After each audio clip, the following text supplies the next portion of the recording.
Hi, friends. I'm back. You didn't know that. I just recorded the week before this one and recording this one, a little vacation time. So we're going to talk about August 11th through the 17th. There are Mercury direct, Venus, nope, Venus and Jupiter are conjunct. We have Saturn and Uranus making aspects, Mercury and Mars. Fourth quarter moon, all kinds of really interesting aspects. So let's just get started. Grab your Llewellyn calendar book. It looks like this. And let's get going. All right, I'm going to share my screen with you. And we'll get started. Let's see if that's what I have on the screen. It is, yes. Here it is. Mercury is direct on August 11th. Excellent. That means that on August 8th, 9th, 10th, 11th, 12th, 13th, all, in that time frame while Mercury is stationary, that to me is when things feel a little bit bumpy and rough because it's like just getting stuck in traffic. When Mercury is retrograde, Mercury rules that type of a thing anyways. But this Mercury in Leo has been quite dynamic and passionate up until this point. A lot of information comes out, Mercury, in a very dramatic and fanciful way.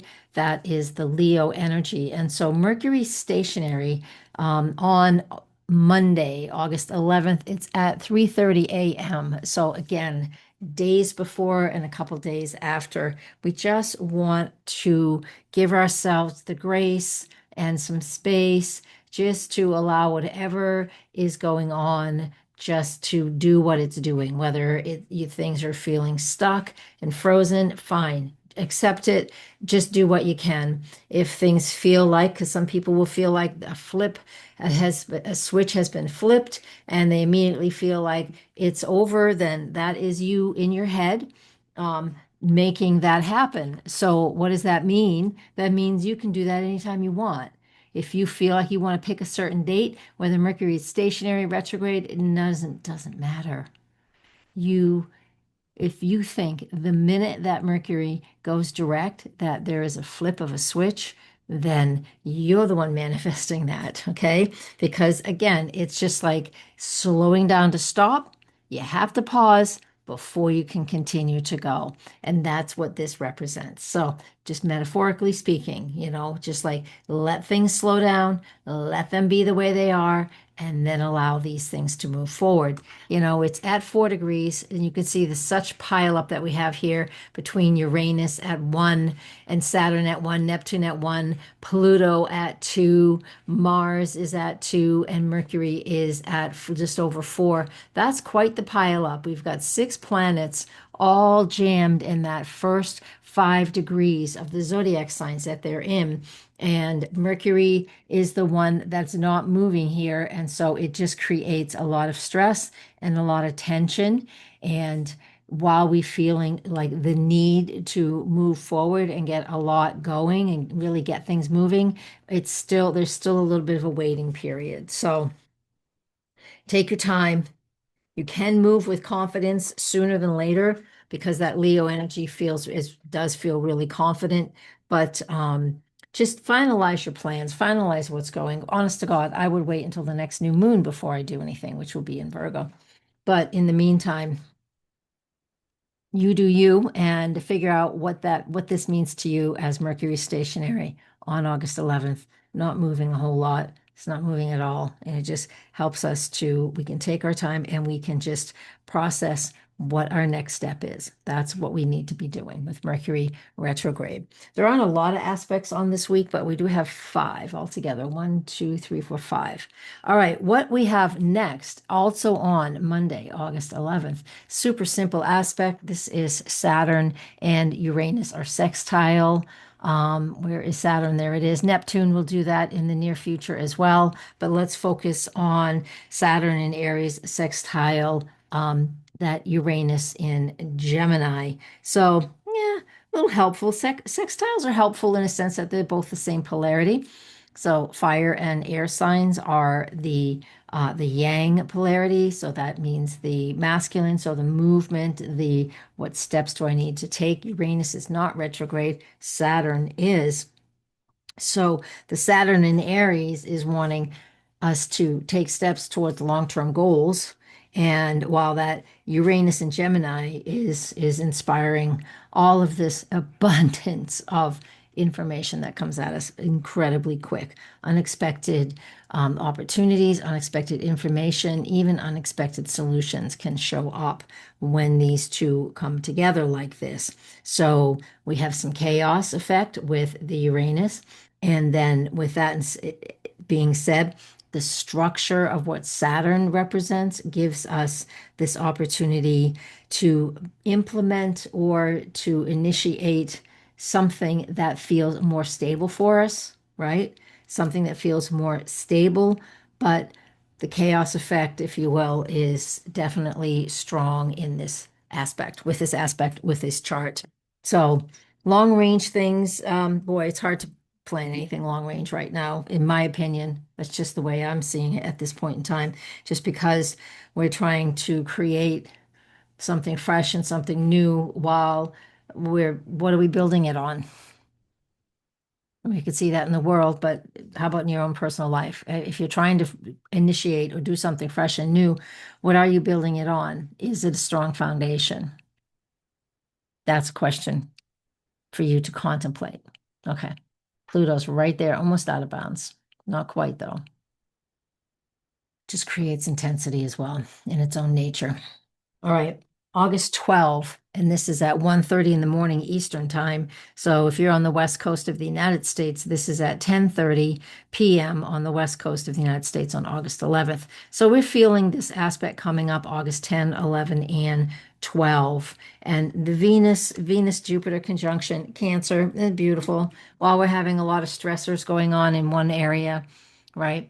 The things we've already talked about, the Mercury stationary, Venus, Jupiter, and Cancer is just, it's a nice conjunction. It's uplifting. To me, I think it's the nicest aspect of the month, of course, just because Jupiter's benefic, Venus is benefic, and then having them come together in Cancer is, this opportunity to feel cared for and nurtured and taking good care of yourself. I want you to shift to that. I want you to stay focused on that because while this is nice and beautiful, you could spend money on beautifying something in your home, Cancer. You can spend time just connecting with others and buying a new home or creating a home. It's just all those things that I say home, but I want you to think of that word or fill in your own word of like, how do I feel cared for and nurtured? That is an important thing with this Venus and Cancer conjunct Jupiter and Cancer. Venus, Jupiter once a year, but we haven't had them in Cancer in ages. So gives us that chance to really feel comforted. Now, a problem with this is too much of a good thing can be a problem, and that is what can happen because the Jupiter effect is overindulgence, overdoing something, spending too much time, unrealistic expectations of what you think you want to create or what you expect from somebody else. So we need to be aware of that. So pay attention to that energy. Simultaneously, the moon is in Pisces while Venus and Jupiter make their conjunction. So it feels like we could be fooling ourselves if we think everything is perfect when it isn't. So it's okay to be hopeful and to feel the blessings in this aspect and to appreciate and see the beauty and the opportunities to care for and nurture for yourself. Absolutely, all of those things are true and possible with that Venus Jupiter conjunction. However, it can overdo it. And just like anything, if it's too much of a good thing, it creates a problem. So pay attention to that. The moon, like I said, the moon in Pisces might amplify the energy of that, and just we could go overboard with what we expect. Okay. There are no aspects on the 15th, the 13th, the 13th, there are no aspects, but the moon is in Aries on that day, making that square aspect to the Venus and Jupiter in Cancer. And that can create, an opportunity to step up into something and to take some action. Let me go grab that actually. Here it is. Let's see if I can animate this. Or just here, let me just do the there. Shit. Let me just animate it. Just give it a couple of hours to get that moon into Aries. There it is. So it makes that conjunction to Saturn and to Neptune, right? It does that throughout the day on the 12th, but when it's we gotta go like hours here. Let's go 10. I don't know to get it to squaring. Where is the moon? There it is at 7. Oh, got a few more hours to go when the moon makes that square. Oh, yeah, of course. Here it is. It's on the 13th. And here we are, close enough. Okay. The moon will square Jupiter at 6:51 and Venus at 9:03 a.m. on August 13th. So when we have that energy present, let me make sure I'm sharing this. I am. There we go. When we have that, that just creates some, here it is right there, creates action. It's very action oriented. That's how we start Wednesday, August 13th, focusing on what do I want, what do I need, and how I can, how can I take the steps that are important for me to take, right? Because that moon in Aries pushes things, and with that Venus, it wants action, right? And that Venus and Jupiter conjunction in Cancer is craving, like I said, the comfort, emotional connection, emotional security, those types of things. And so we might feel that our needs aren't being met, and then we speak up, and then we get feisty, and then we might argue about it or push towards something that creates some discord. That moon in Aries is quite feisty. Yeah, it's definitely can create some issues. All right. So let me come back to here and see if I can come back to that last image. That was that one. So here's number 12 one more time. So that's what we get with this. Venus conjunct Jupiter, Venus and Jupiter conjunction. And then 24 hours later, we have the moon in Aries. Here it is, making that, no, that's not it, making that square aspect to that Venus and Jupiter once more. So that's what we have on those dates. Moving on to the 14th. Mercury in Leo sextiles Mars in Libra. And we also have that on Mercury in Leo sextiling Mars in Libra. It happens on 2 dates. If you were wondering what that is, I was wondering what that is. We have it on the 14th and we also have it on the 17th. These two aspects, Mercury sextile Mars in Libra. So there's Mercury sextile Mars. And I don't think I did it twice. I did not. I only did it once. But I just want you to know that it happens on August 14th at 10:05 p.m., as well as August 17th. It's actually the 18th here. I'll probably talk about it in the following week's forecast. It happens again on August 18th at 1:33 a.m. So I will talk about it in next week's forecast after this one. Y'all are getting this stuff early because I want some time off. And there's on Patreon, I can't, on some platforms, I can't schedule these to go. So I'm just going to put them out. So you're getting 3 weeks of forecasts ahead of time. Nothing wrong with that. There'll just be a couple weeks where you won't have anything fresh from me. It's the only way it can work out some days. I don't have anybody helping me. What does Mercury sextile Mars feel like? So on the 14th and then the night of the 17th, right? What is it about? It's lively. Mercury isn't moving yet. It's not retrograde anymore. It's at 4 degrees. It's at 5 degrees. So that means it's actually moving. Fire and air. Fire and air is that yang polarity, so that masculine polarity. So it's about taking action. So that Mercury in Leo, fiery, flary, Mars in Libra is about, yeah, let me consider what other people need. What do other people need from me, right?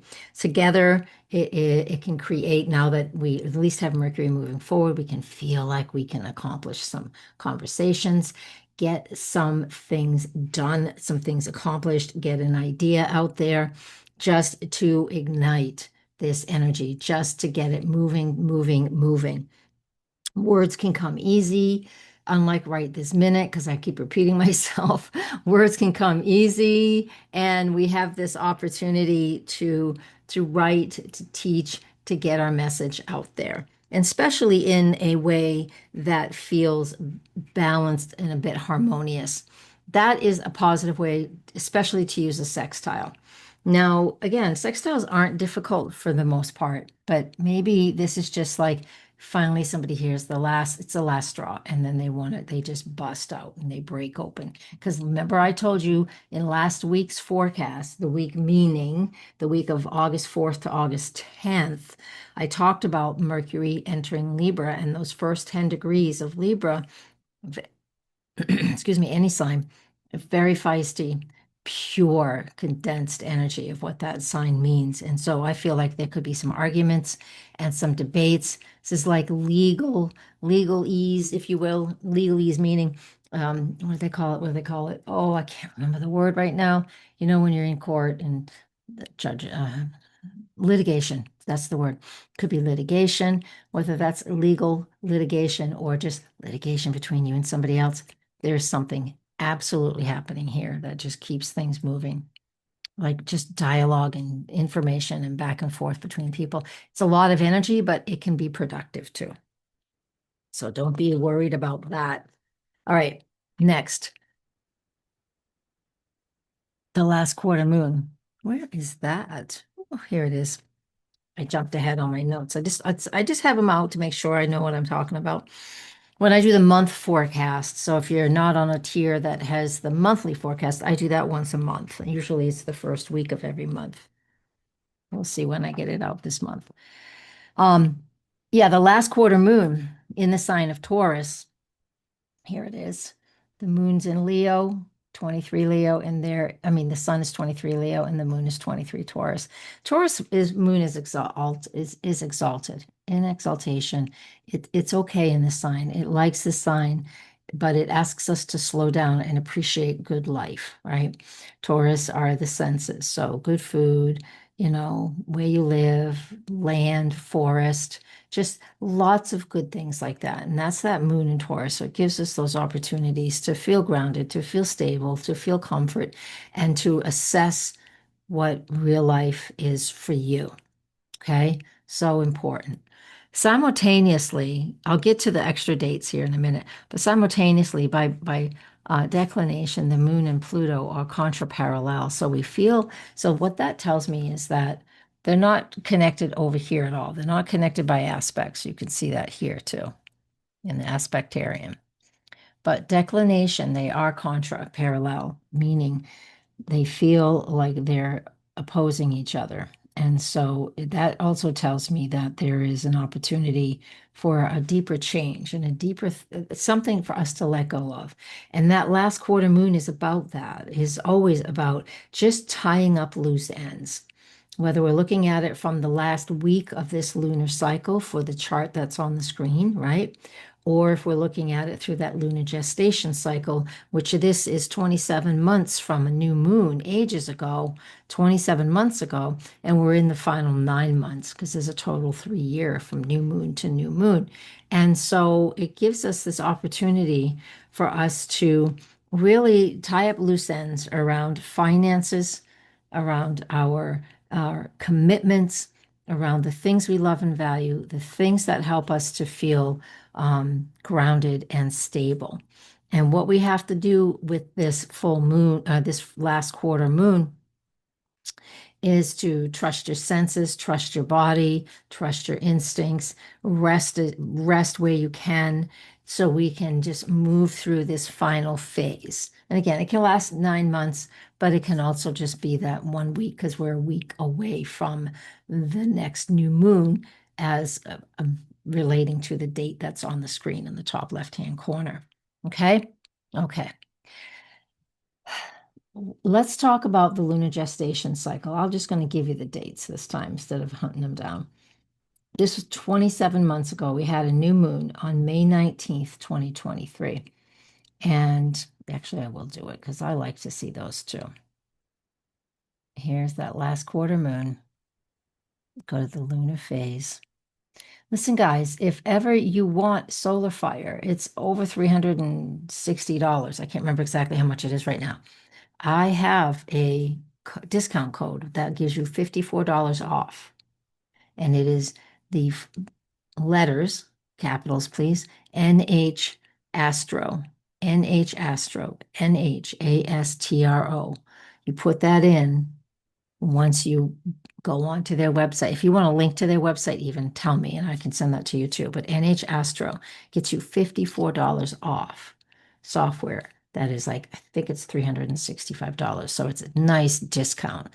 So, and I get a kickback on that because I've been using this for years. It's not a kickback. It's just, it's an affiliate. I get some of that money back. It comes to me. So that, hey, every dollar helps. And I like the software. So, and you always get to see how to use it by watching these videos. Okay. Here's that last quarter moon. And I got current and I have natal and I already have this marked off, but it's lunar phase family in progress already. And up pops the window. It's a tiny window. I can't make it any bigger, but you can see the dates there. It is all between 23 and 28 degrees of Taurus. The new moon, the first quarter, the full moon, the last quarter. And we're talking about that last quarter, which I already told you about. And so that means you're just tying up loose ends from something that you most likely initiated May 19, 2024 at that new moon. 9 months after that was the first quarter, February 16, 2024 at 27 Taurus. And so that just what that represents and what that means for you and for us is that at that point we were working on something and figuring out what we wanted to focus on, right? Taurus moon has a lot to do with the things you love and value all across the board, whatever that is for you. We had the full moon 18 months after the new moon, and that was November 15, 2024, where we get to see everything. All of it's in front of us. Can't do anything else. It's all there. Boom, done. And now we're at that last quarter. It's called the third quarter here. Llewellyn calls it the fourth quarter. I call it the last quarter. So it doesn't, let's not get confused. And that's the chart that we are working on. Let me just go back to that now. I'll hit quit. And we'll go back to that image right now. And that's that last quarter moon that is right here. So again, we're just tying up loose ends, um, taking stock in what we love, what we trust, what we value. It's really, really important, if you pay attention to where that is. And that's why it's always just incredibly important to journal around the new moon every single month because we have all of these going. Not everyone is going to matter to you. Not everyone's going to matter to any of us, but as far as these bigger cycles go, but sometimes they do matter. Like for me personally, these early degrees of Taurus, 23 to 29, that's just barely in my first house. My rising is like 18 Taurus. And so for me, it is absolutely personal because that rising sign in that first house is how the world sees us, giving them something of value. And I'm slow to change my mind.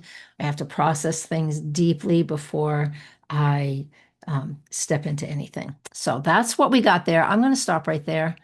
Been talking for a while. I know not just this one, but a few videos before this one. So, all right, I'm going to leave us with that. You guys, thank you always. I'm just so honored that you're here and you trust me with this information. And don't forget, private sessions always available. Blessings, everybody, and namaste.